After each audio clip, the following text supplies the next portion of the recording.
Meninas, meninos, saudações! Vamos dar sequência com as nossas aulas da apostila, agora blocos econômicos, NAFTA, TEMEC, Mercosul e União Europeia. Nós vamos nos concentrar nestes três blocos econômicos, vamos ver a sua validade econômica, comercial e política. Para tanto, uma introdução. O que é a tipologia da integração econômica comercial que nós encontramos na atualidade? Existem esses quatro tipos: Zona de livre comércio, união aduaneira, mercado comum propriamente e união econômica, segundo a nossa apostila, e que seria uma zona de livre comércio sem taxas alfandegárias. Cada país pode legitimamente estabelecer taxas de importação contra bens e serviços de outros países. Isto faz parte de política econômica do próprio país, porque um determinado setor da economia doméstica é mais frágil do que a economia internacional.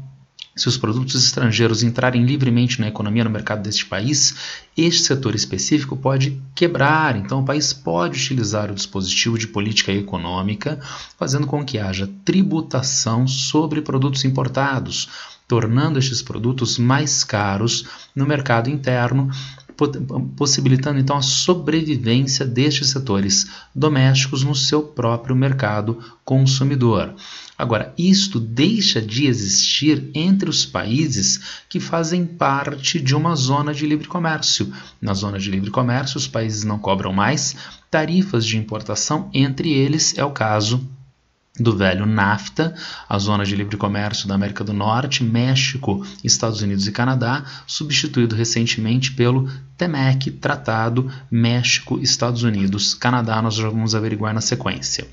União aduaneira, taxa externa comum. Além do que nós vimos para a zona de livre comércio, os países não têm mais restrições entre eles, mas também eles passam a unificar o padrão de comércio externo, isto é, a maneira como cada país da União Aduaneira se relaciona em termos de importação de bens e serviços de países de fora da União Aduaneira se torna comum. Então, unificação das aduanas, unificação das alfândegas, unificação do padrão de comércio externo.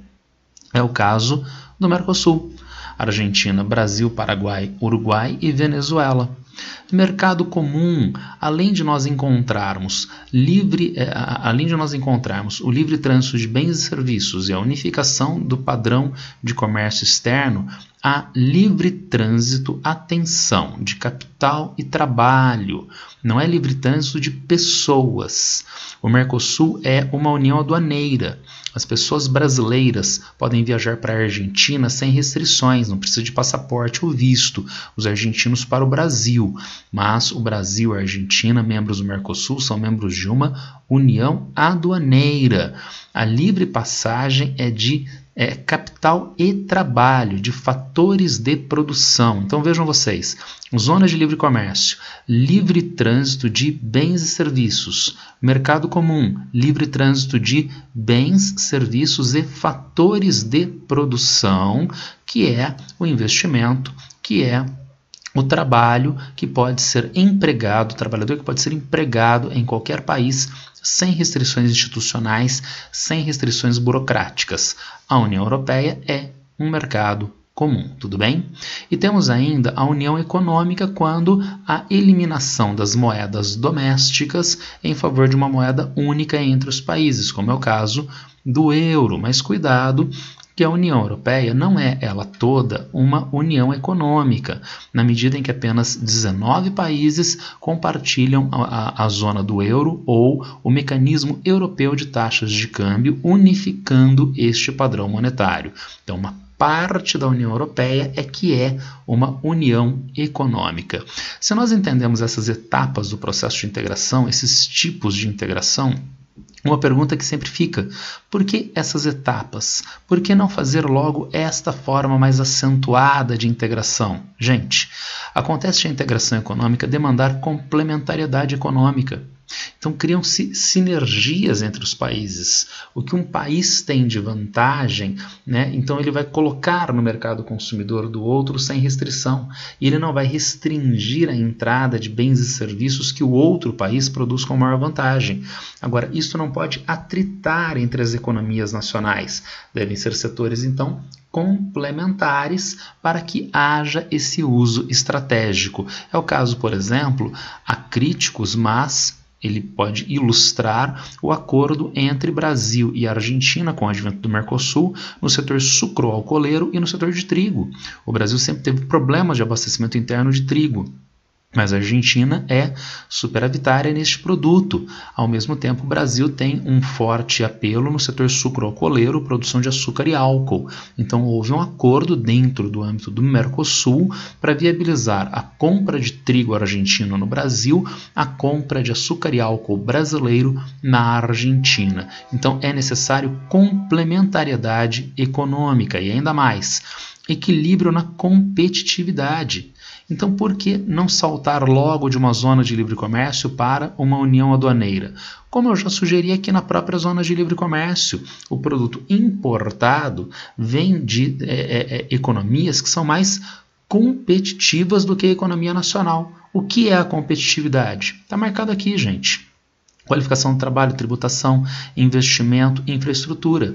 Entre os países A e B, o país A ele tem trabalho mais qualificado, a indústria investe mais em automação industrial, tem um nível de tributação mais baixo, tem uma infraestrutura de transporte e energia de muito melhor qualidade, ele tem condições de competitividade muito superiores. Se essa economia B abrir o seu mercado à importação dos produtos da economia A vai quebrar essa economia. Quando então eles podem constituir uma zona de livre comércio e eventualmente evoluir para união aduaneira, mercado comum, união monetária? Só quando houver maior complementariedade entre as suas economias e um equilíbrio da competitividade. Isso é muito importante para nós averiguarmos a integração europeia logo na sequência. Ainda mais, blocos econômicos. Para que eles servem? Integrar as economias dos países membros, fortalecer as economias dos países integrantes e aumentar a competitividade do comércio global, sendo que esses dois fatores são muito próximos, na medida em que há um acesso a mercados ampliados pelos investidores. Vamos pensar, por exemplo, nas fábricas, nas montadoras de veículos chinesas que abriram no Brasil recentemente. Elas abriram aqui no Brasil para fazer a montagem final do veículo e com isso acessam o mercado brasileiro? Não. Ao abrir no Brasil, que faz parte do Mercosul, estas montadoras de veículos da China acessam o mercado brasileiro, uruguaio, paraguaio, argentino e venezuelano. Então, trata-se de uma estratégia para atração de investimento externo direto nestes países. Lembrem-se de Reino Unido saindo da integração europeia. Consequentemente, o investidor no Reino Unido, a partir do Brexit, não acessa mais o mercado europeu facilmente e pode então se furtar a investir no Reino Unido, buscando os demais 27 países da integração europeia. Aqui a apostila nos traz, então, um mapa de alguns dos mais importantes blocos econômicos do mundo. Eu gostaria que vocês destacassem 2 ou 3. A União Europeia, obviamente, o Mercosul, que está aqui entre nós na América do Sul, e eu fizesse uma correção, né? A apostila traz NAFTA, mas o NAFTA teria deixado de existir com esta denominação a partir do ano passado, sendo constituído o TMEC, o Tratado México-Estados Unidos-Canadá. Vamos então nos concentrar nestes 3 blocos a partir de agora. NAFTA. As raízes do NAFTA estão nos anos 80, com, em 1988, a liberalização do comércio entre Estados Unidos e Canadá. Em 1988, Estados Unidos e Canadá constituíram uma zona de livre comércio. Agora vejam, nos anos 90, a Guerra Fria perde força e deixa de existir eventualmente, logo no comecinho dos anos 90. A geopolítica americana busca então se adaptar a esta nova situação. Blocos econômicos já são uma realidade no mundo deste momento, e em especial a competitiva Comunidade Econômica Europeia, que está se tornando União Europeia. Para tentar se adequar, o governo americano vai olhar novamente para o continente americano com uma espécie de retomada da velha doutrina Monroe, tornando o continente americano, a América Latina, a área privilegiada de investimentos de produtos da economia dos Estados Unidos. É a iniciativa de criação da ALCA. Mas como criar uma ALCA? Como unificar o comércio dos Estados Unidos com o restante da América Latina? Em uma América Latina que no final do século XX já sabe que os Estados Unidos têm práticas históricas, impositivas e danosas às economias latino-americanas. A resposta é entrar aos poucos. Que tal a criação do NAFTA em 1992-94? Firma-se o acordo que é efetivado em 1994. Então, aquela zona de livre comércio da qual faziam parte Estados Unidos e Canadá, agora tem o ingresso do México, criando uma zona de livre comércio da América do Norte e, portanto, já com um país da América Latina, o México. Então, qual seria a ideia? Primeiro, eventualmente, os demais países da América Latina ingressariam nesta zona de livre comércio para a criação eventual da ALCA. Isso deu certo? Parcialmente sim. E por que só parcialmente? Entrou o Chile, entrou a Colômbia nesta zona de livre comércio. Mas será que os demais países latino-americanos entraram com força e a ALCA se constituiu? Não. Havia uma pedra no caminho dos Estados Unidos chamada Mercosul. Nós já vamos averiguar isto. Vejam, muito importante, 1994, a formação do NAFTA, eu vou voltar a esta data daqui a pouco. Mas o México cumpre pelo menos uma segunda função importante para os Estados Unidos, as chamadas indústrias maquiadoras ou maquiladoras. Dentro de uma lógica toyotista de produção industrial mundializada, globalizada, há etapas da produção de mercadorias industriais que demandam força de trabalho de menor qualificação. Essas etapas podem ser instaladas desde a economia americana no território mexicano. E por quê? Há então superexploração do trabalho mexicano com vistas ao menor custo de produção. Claro que o México não tem a fração do mercado consumidor que os Estados Unidos têm, e, portanto, esse produto feito no México seria comercializado nos Estados Unidos. Mas vejam duas vantagens. São países vizinhos. O custo de transporte é reduzido, e ainda mais, boa parte das maquiladoras colocadas ao norte do México, mais próximas da fronteira com os Estados Unidos, do território americano, do mercado americano. E, finalmente, com o advento do NAFTA, não haveria cobrança de tarifa de importação do produto produzido no México quando ele entra de volta nos Estados Unidos. Então, é uma grande vantagem para o investidor industrial americano, que pode ter um dispositivo territorial institucional de altos ganhos, mas com prejuízos. Prejuízo para o trabalhador americano, que fica sem emprego. Prejuízo para o trabalhador mexicano, que acaba sendo superexplorado. Estes itens acabaram sendo parcial e timidamente revistos agora em 2018 e 2019, com a assinatura do Tratado TEMEC, Tratado México, Estados Unidos, Canadá, ou na sigla anglo-saxônica, o SMCA, Estados Unidos, México, Canadá. Quais mudanças? A questão trabalhista. Para a participação de um investidor nos benefícios da zona de livre comércio do TEMEC, ele não pode superexplorar o trabalho como ele estava fazendo anteriormente. Então, há uma exigência de valor mínimo de pagamento da hora do trabalhador para que o investidor em qualquer um dos 3 países possa se beneficiar da zona de livre comércio. Se ele pagar menos do que esse valor, o produto dele passa a ser tributado de país a país. Entretanto, este valor mínimo estabelecido não é tão significativo, mantendo, consequentemente, os desníveis entre uma economia mexicana, que pode ter trabalhadores superexplorados, e uma economia americana, que vai se beneficiar disto. Desta forma, então, o problema que a gente analisou anteriormente no NAFTA não foi efetivamente corrigido com este aspecto. Ainda mais, as características do TMEC seriam vigentes por 16 anos.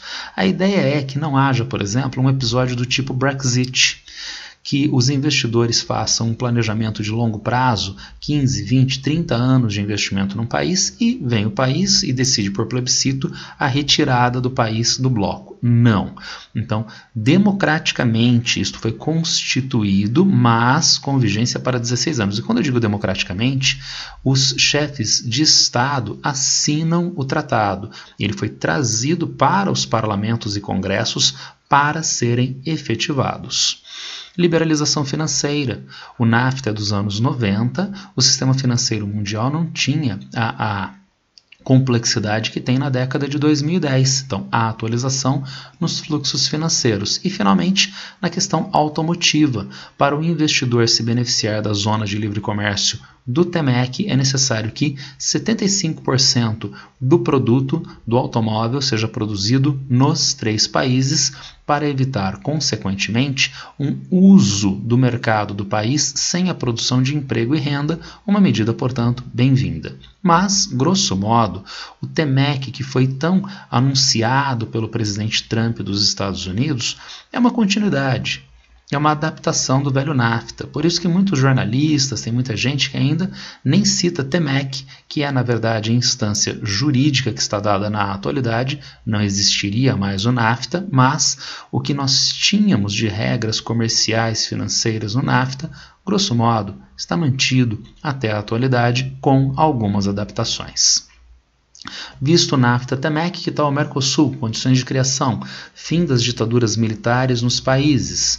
Com a vigência das ditaduras civil-militares na Argentina e no Brasil, nos anos 1970, houve a implementação do pensamento político externo das escolas superiores de guerra da Argentina e do Brasil, que liam o outro país como adversário competitivo em uma lógica regional semelhante à lógica da Guerra Fria entre Estados Unidos e União Soviética, de competitividade entre as duas maiores economias, os 2 mais importantes países da região. Mas, com o fim dessas ditaduras militares, os novos setores civis que acessaram o poder, a burguesia que acessa o poder, não vê o outro como competidor, vê o outro como mercado consumidor ainda subexplorado, vê o outro como fonte de investimento, área para investimento, abrindo margem, então, para integração entre estas economias, o que vai se efetivar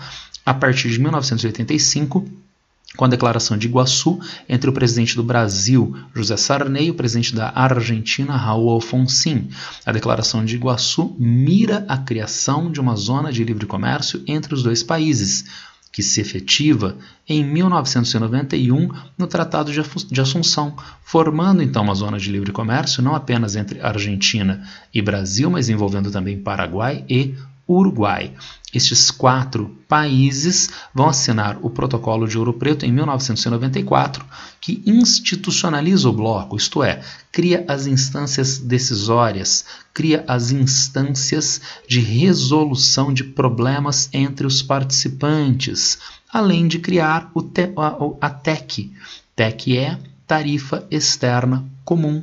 Com a criação da TEC, estes países unificaram a sua condição de importação de bens e serviços, tornando então o que era uma zona de livre comércio uma união aduaneira. Eu tinha deixado essa data-chave com vocês. Em 1994, o governo americano estava conseguindo a aquisição do México no NAFTA, em um projeto evidente de ampliação do NAFTA para torná-lo ALCA, o que prejudicaria enormemente a economia industrial, o setor de serviços da Argentina e do Brasil.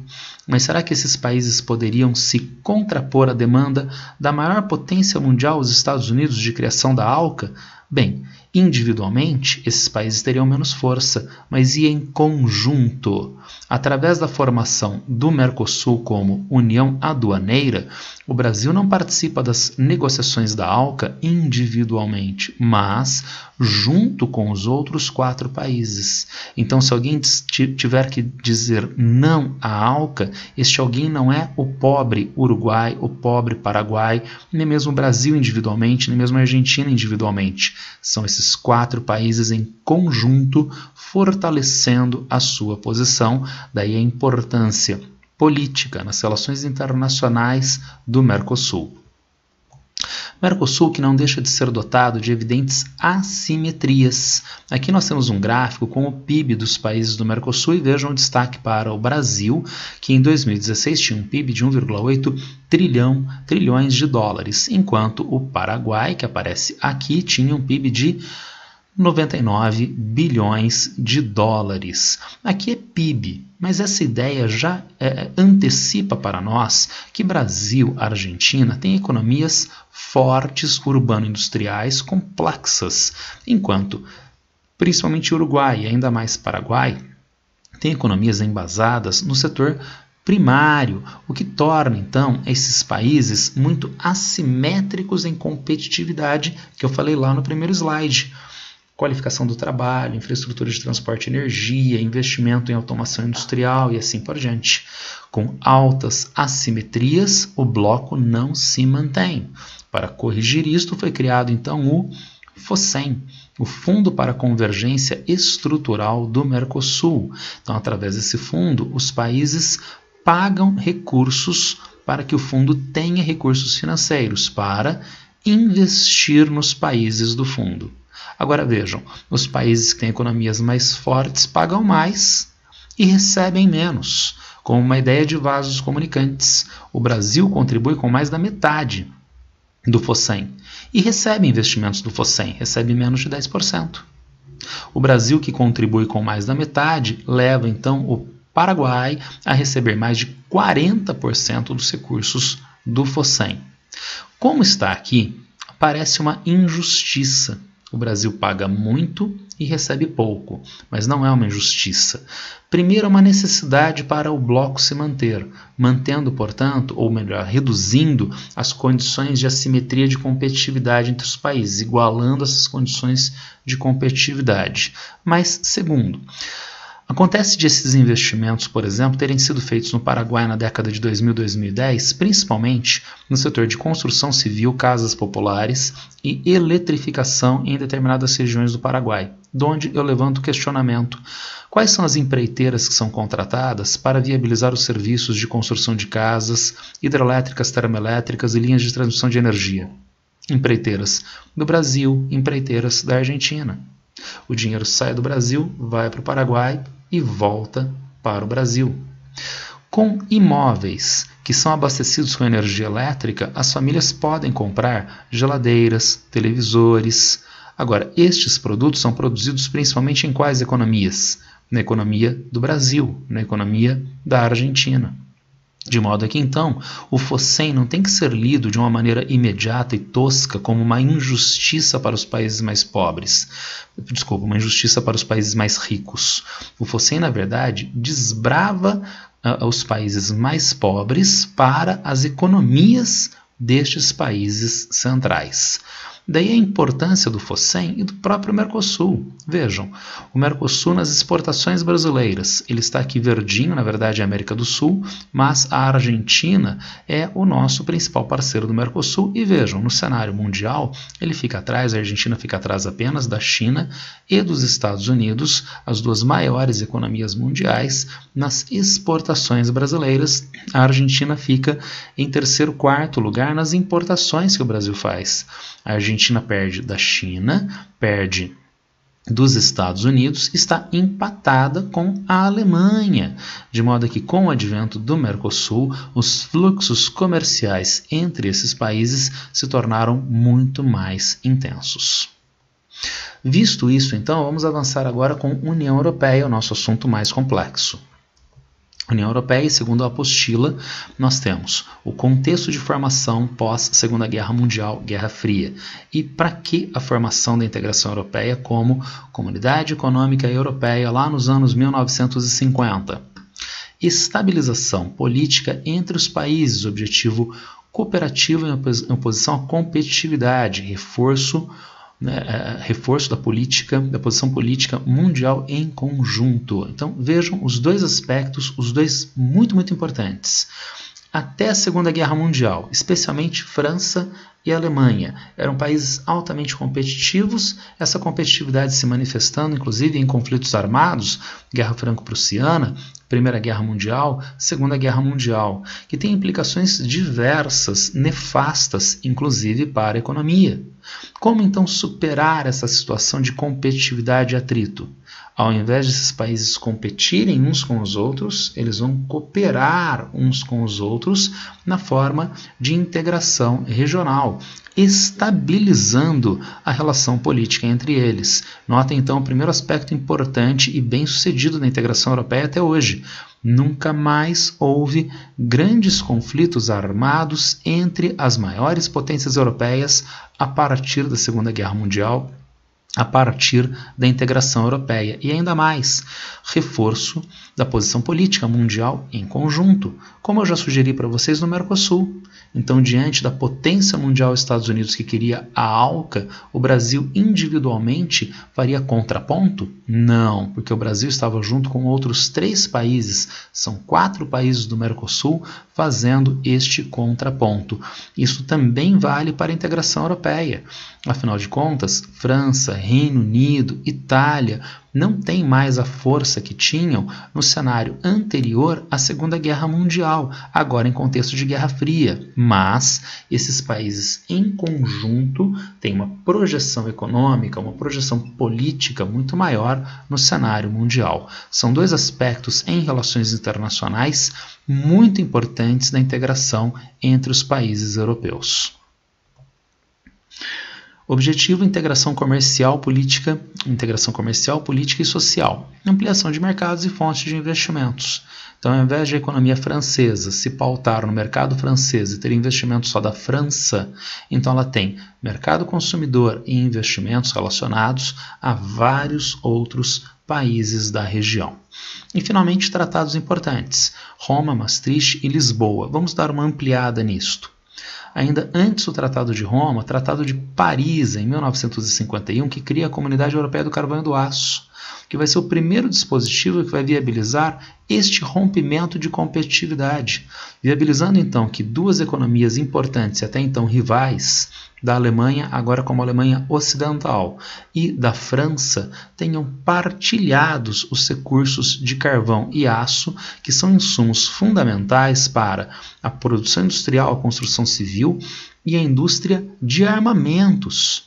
Se há, então, exclusividade nesses recursos, um país pode ter indústria de armamentos superior ao outro, criando uma assimetria militar que aumenta o medo, que aumenta a tensão entre estes países, mas não depois da Segunda Guerra Mundial, quando carvão e aço passam a ser partilhados não apenas entre a economia francesa e da Alemanha Ocidental, mas junto a outras 4 economias, italiana, belga, luxemburguesa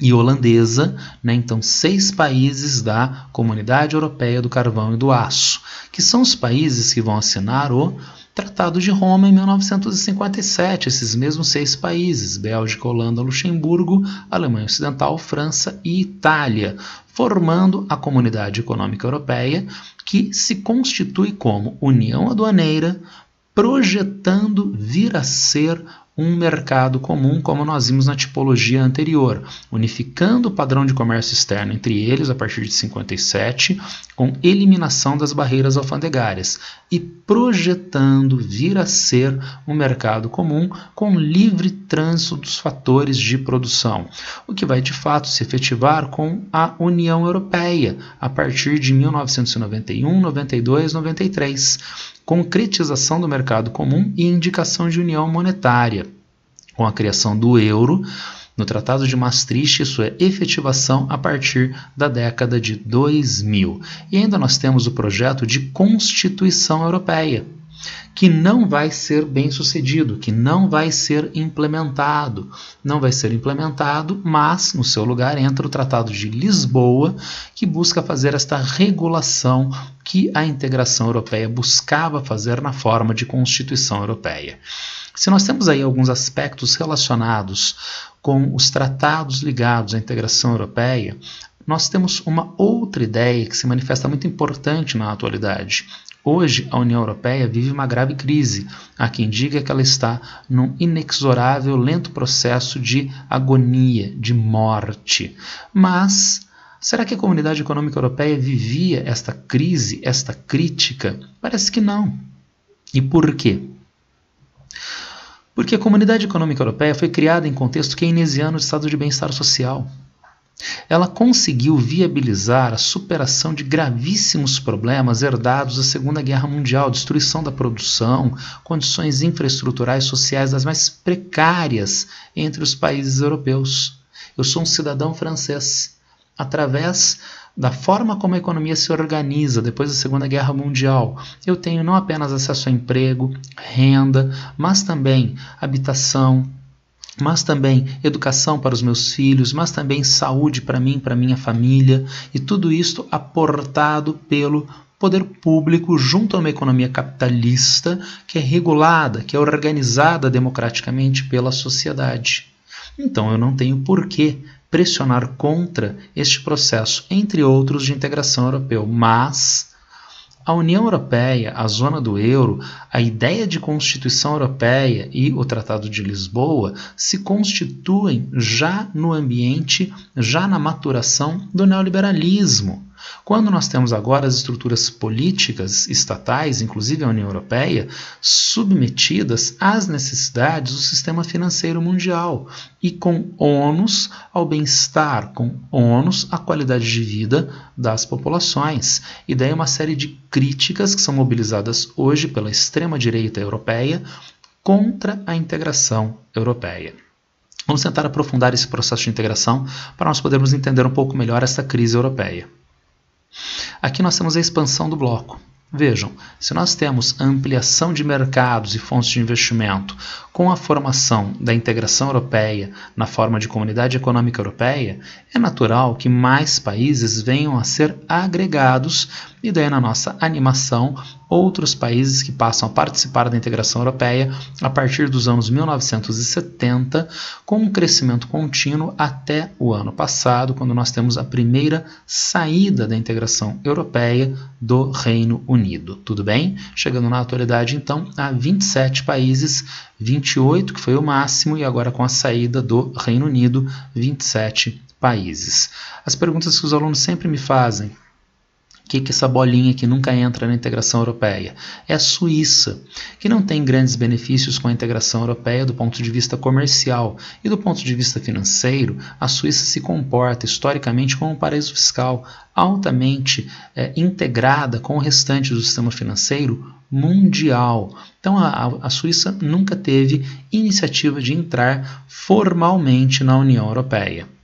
O norte da África entra e sai da União Europeia, não sei se vocês perceberam, porque o norte da África era uma área de soberania francesa, quando da assinatura da Comunidade Econômica Europeia, o Tratado de Roma, em 1957. Com a independência da Argélia, obviamente a Argélia não é um país da Comunidade Econômica Europeia. E finalmente a Groenlândia, não é, que entra e sai da integração europeia. A Groenlândia é a área de soberania dinamarquesa. Se a Dinamarca é da integração europeia, a Groenlândia também é. Mas, em acordo entre o governo da Groenlândia, o governo da Dinamarca e a integração europeia, foi realizado um plebiscito na Groenlândia com vistas à averiguação se a população nativa queria se manter ou não no processo de integração europeu. E eles decidiram que não, o que foi acatado pela Dinamarca e pela integração europeia. Então a soberania sobre a Groenlândia ainda é da Dinamarca, membro da integração europeia, mas as regras de integração europeia não valem para a Groenlândia. Tudo bem? Além da expansão, ou melhor, com a expansão, acontece um problema com a integração europeia. Eu vi com vocês no primeiro slide. Para haver integração econômica comercial, é necessário que as diferenças de competitividade entre os países seja reduzida. E como fazer isto?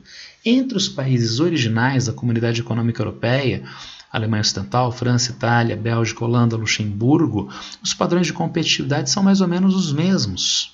Com a entrada do Reino Unido nos anos 1970, não há ganho-perda de competitividade, mas os demais países ingressantes, a Irlanda, a Grécia, Portugal e Espanha, são países de muito mais baixa competitividade.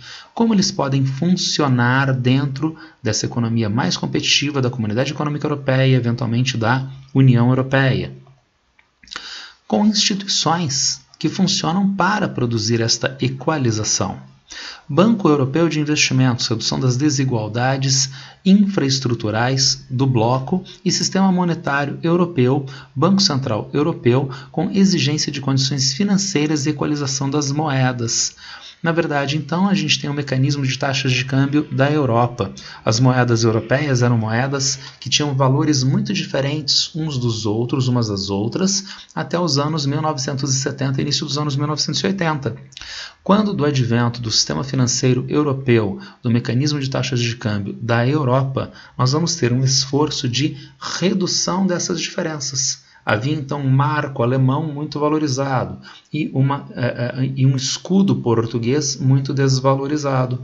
O mecanismo de taxas de câmbio então vai forçar uma equalização destas moedas. As moedas passam a ter um valor mais ou menos parecido, a ponto de no Tratado de Maastricht ser possível então a proposta de eliminação dessas moedas em favor de uma moeda única, o euro. Lembrem-se que o Reino Unido nunca participou do euro e do mecanismo de taxas de câmbio europeu, tá certo? Então ele manteve a sua moeda à parte sob uma lógica de soberania. Mas por que fazer esse mecanismo de taxas de câmbio? Para que fazer esta equalização das moedas? Não há mais restrições comerciais entre os países da integração europeia.